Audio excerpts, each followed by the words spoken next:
Assalamu alaikum wa rahmatullahi wa barakatuh. Welcome to online class of physics. It's lecture number 22, part 1.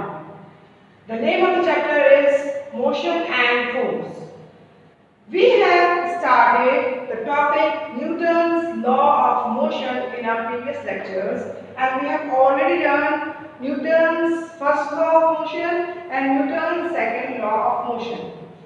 Today we will do third law of motion, Newton's third law of motion, which states that to every action there is always equal and opposite reaction. Her action का कोई ना कोई reaction जरूर होता है और वो हमेशा ऑपोजिट होता है इसके एक्शन के और इक्वल इन मैग्नीट्यूड होता है एक्शन के मैग्नीट्यूड से। रिएक्शन का मैग्नीट्यूड हमेशा इक्वल होगा एक्शन के मैग्नीट्यूड से। इसकी मिसाल आप समझ सकते हैं, आपने कभी देखा होगा, कभी आपने कोई बॉल वगैरह, अगर हम जनरल ऑब्जर्वेशंस करते हैं, कोई भी रबर बॉल वगैरह हिट करते हैं हम ग्राउंड पे या किसी भी दीवार पे, तो क्या होता है अगर हमने दीवार पे बॉल फेंकी तो क्या देखा आपने ये देखा कि बॉल जो है वो क्या हुई, वो रिवर्ट बैक हुई। आपने बॉल को बॉल ने जब एक्शन दिया, किसने एक्शन दिया, बॉल ने जब एक्शन दिया दीवार पे, तो दीवार ने क्या किया, बॉल पे एक रिएक्शन लगाई और दीवार ने जो बॉल पे रिएक्शन एक जो फोर्स लगाई वो क्या कहलाएगी, वो होगी रिएक्शन। मतलब कि बॉल ने दीवार पे एक्शन लगाई और मतलब कि जो फोर्स लगा इसको हम एक्शन का नाम दे रहे हैं। जबकि दीवार ने क्या किया, बॉल को बाउंस बैक किया। वो क्यों बाउंस बैक किया, ड्यू टू रिएक्शन। सिमिलरली अगर हम ये बात करते हैं, अगर हम किसी बॉल को हिट करते हैं किसी ग्राउंड पे, तो क्या हुआ, आपने क्या देखा, जैसे ही बॉल ने एक्शन लगाया किसी भी ग्राउंड के ऊपर, एक फोर्स लगाई, तो जितनी शिद्दत से बॉल ने एक्शन कराया ग्राउंड पे, उसी रिएक्शन के साथ या उसी शिद्दत के साथ, उसी फोर्स के साथ ग्राउंड ने क्या किया, ग्राउंड ने बॉल को अपवर्ड बाउंस किया। इससे मुराद ये हुआ कि जितना मैग्नीट्यूड एक्शन का होगा उतना ही रिएक्शन का मैग्नीट्यूड होगा। It is always equal. और डायरेक्शन क्या देखी आपने डायरेक्शन नहीं देखी कि जब बॉल को आपने हिट किया ग्राउंड की तरफ, तो ग्राउंड ने क्या किया, उसको अपवर्ड डायरेक्शन में बाउंस बैक किया। तो इससे आपको ये पता चला कि always the direction of action and reaction is always opposite. ये दो किस्म की फोर्सेस आपने देखी, किसी भी बॉडी के अंदर जो है वो मोशन देने के लिए दो फोर्सेस इन्वॉल्व होती हैं, वो है एक्शन और रिएक्शन। चलिए एक और एग्जांपल देखते हैं। A book lying on the table at rest position. एक बुक है जो क्या कर रही है, जो रेस्ट पोजीशन पे है, किस पे, किसी टेबल पे। अब आप देख सकते हैं टेबल पे क्या हो रहा है, टेबल पे किताब पड़ी हुई है, किताब जो है वो क्या कर रही है, वो यकीनी तौर पर फोर्स एक्सर्ट कर रही है, इस पर फोर्स एक्सर्ट कर रही है on the table due to its weight. उसका एक अपना वजन है, यूं तो टेबल नॉन लिविंग थिंग है, वो बता नहीं सकता, वो एक्सप्रेस नहीं कर सकता, बट डेफिनेटली आप समझ सकते हैं इस जो बुक का वजन है वो टेबल पर एक्सर्ट हो रहा है। That is the action of book on the table. Whereas table क्या करेगा, टेबल भी उसी ही मैग्नीट्यूड के मुताबिक एक फोर्स लगाएगा इस पे बुक के ऊपर, और वो क्या कहलाएगी, वो फोर्स कहलाएगी रिएक्शन। वो बिल्कुल इक्वल मैग्नीट्यूड होगी, बस क्या होगा, इसकी डायरेक्शन क्या होगी, इसकी डायरेक्शन ऑपोजिट होगी। मतलब कि weight is always directed downward, whereas reaction is directed upward. Reaction कौन लगा रहा है, रिएक्शन लगा रहा है टेबल बुक के ऊपर, और एक्शन कौन लगा रहा है, बुक ऑन द टेबल। इससे ये पता चला कि हमेशा याद रखिएगा कि एक्शन और reaction they always act on two different bodies. हमेशा वो दो डिफरेंट बॉडीज पे एक्ट करती हैं। एक्शन और रिएक्शन ऐसी फोर्सेस हैं जो कभी भी सेम बॉडी पे एक्ट नहीं करेगी। आपके सामने मैंने केवल मिसाल दी कि टेबल पर किसने, बुक ने टेबल पे एक्शन लगाया, रिएक्शन किसने लगाया, टेबल में बुक पे लगाया। इसी तरह से इन दोनों के फोर्सेस के बैलेंस होने की वजह से क्या हुआ कि वेट भी इतना ही है जितना कि रिएक्शन है, जितना एक्शन है उतना ही रिएक्शन है। तो बुक क्या है, रेस्ट पोजीशन पे है टेबल के ऊपर, क्योंकि दोनों फोर्सेस ने आपस में क्या कर लिया, एक दूसरे को बैलेंस कर लिया है, वेट ने रिएक्शन को बैलेंस कर लिया। इसी तरह से आपने देखा, एक और मिसाल हम देते हैं आपको। आपने कभी देखा है कि बुलेट जो है वो फायर की जाती है गन से, तो क्या होता है, when a bullet is fired from a gun, the bullet moves in the forward direction while the gun recoils in the backward direction। ये कभी आपका अल्लाह ना करे कभी ऐसा मतलब कि इत्तेफाक हो, कभी आपने कभी देखा हो फौजी की जो है फौजी प्रैक्टिस या ट्रेनिंग वगैरह करते हैं, तो उसमें क्या होता है कि बुलेट को फायर किया गया जब गन से, तो बुलेट कहाँ गया, फॉरवर्ड डायरेक्शन। बुलेट क्या होती है, गोली होती है जो गन के अंदर होती है, बुलेट फॉरवर्ड डायरेक्शन में गई और एज अ रिएक्शन क्या हुआ, गन ने रिकॉइल किया, ठीक है ना।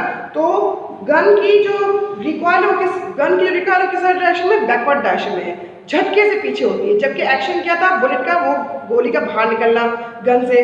तो this is also one of the example of action and reaction. Okay, similarly आपको एक और मिसाल देते हैं हम आपको रॉकेट इंजन की।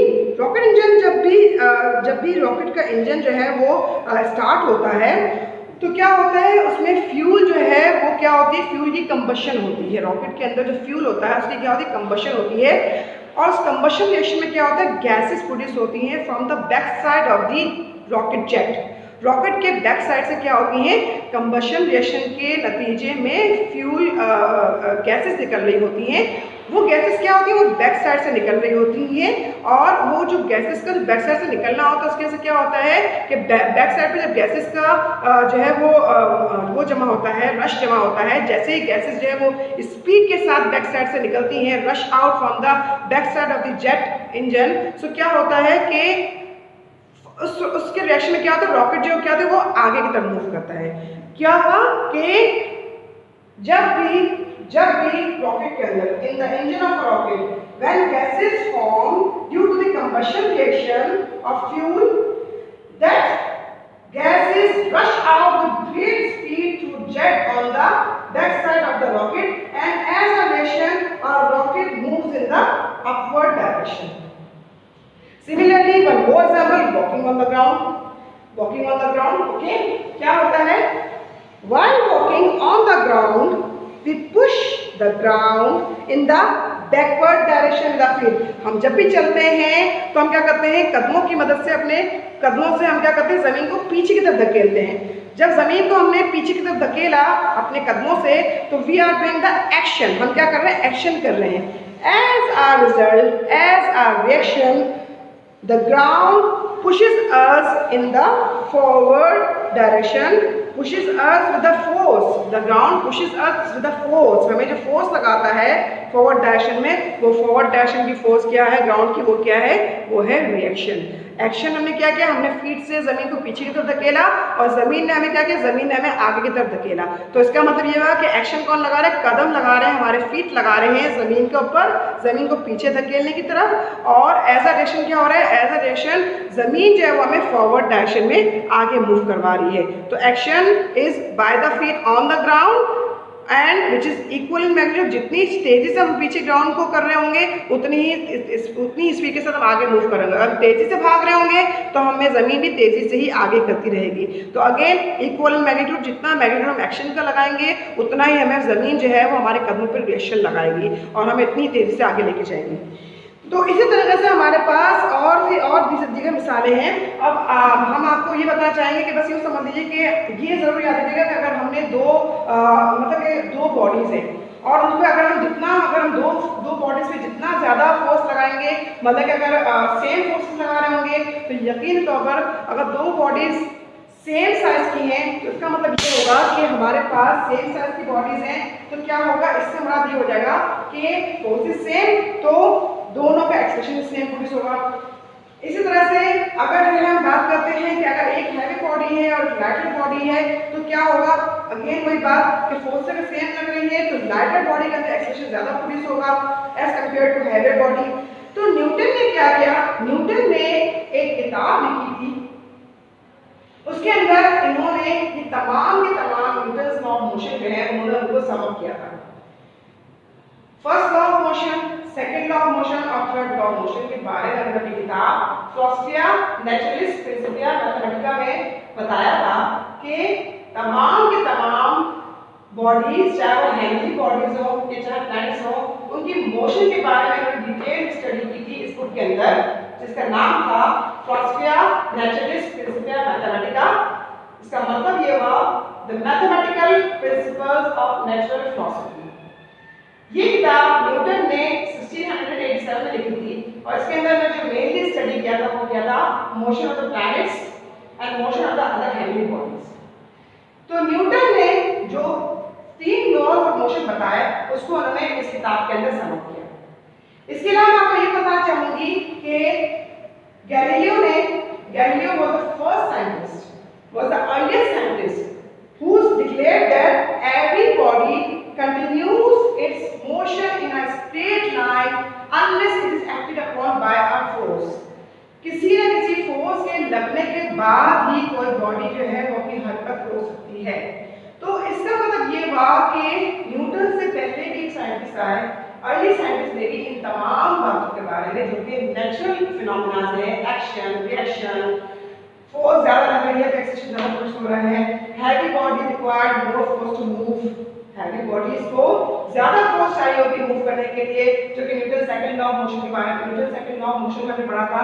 तो ये तमाम अवामिल जो है न्यूटन ने अपनी इस किताब के अंदर बताया था और इसके अलावा न्यूटन से पहले भी अर्ली साइंटिस्ट ने भी इन नेचुरल फिनोमेना के बारे में जो है वो गाहे बगाहे आगाही दिलाई थी।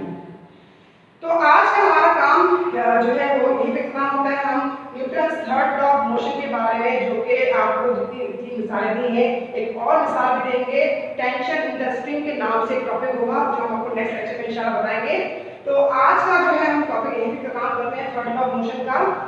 थर्ड लॉ ऑफ मोशन के हवाले से जो आज का काम है वो ये है कि you have to learn Newton's third law of motion. Okay, you have to learn this Newton's third law of motion, which is given on page number 52. I will show you the page as well so that you can, it will become easy for you. Here you can see this is the Newton's third law of motion. You can see here, to every action there is always equal and opposite reaction. This statement we have to learn by heart, and that's all for this class. And this is all for Newton's third law of motion. We will discuss tension in the string, which is also one of the example we can say for the third law of motion in the next class.